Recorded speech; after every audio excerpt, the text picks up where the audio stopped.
নামে বেনামে তারা ইসলামী ব্যাংক থেকে হাজার হাজার কোটি টাকা লুটপাট করে এই ব্যাংকে তারা দেউলিয়ার দ্বার প্রান্তে নিয়ে গিয়েছে।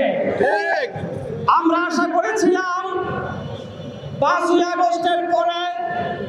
একটি স্বৈরাচারী ফ্যাসিস্ট সরকার বিদায়ের পরে আবার যে নতুন সরকার প্রতিষ্ঠিত হয়েছে বিএনপির সরকার, আমরা আশা করেছিলাম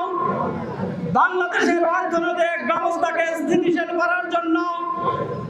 বাংলাদেশের অর্থ ব্যবস্থাকে সমৃদ্ধ করার জন্য ইসলামী ব্যাংকে তারা স্থিতিশীল পর্যায়ে নিয়ে যাবে। কিন্তু আমরা ইসলামী ব্যাংকের 3 কোটি গ্রাহক আমরা উদ্বেগের সাথে লক্ষ্য করছি বাংলাদেশ ব্যাংকের সাবেক ডেপুটি গভর্নর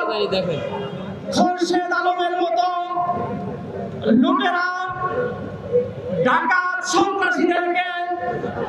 আবার নতুন করে ইসলামী ব্যাংকে বসিয়ে আবার তারা ইসলামী ব্যাংকে লুটপাটের স্বর্গরাজ্যে পরিণত করতে চায়। আমরা আজকের এই মানববন্ধন থেকে আমরা সরকারকে স্পষ্ট মেসেজ দিতে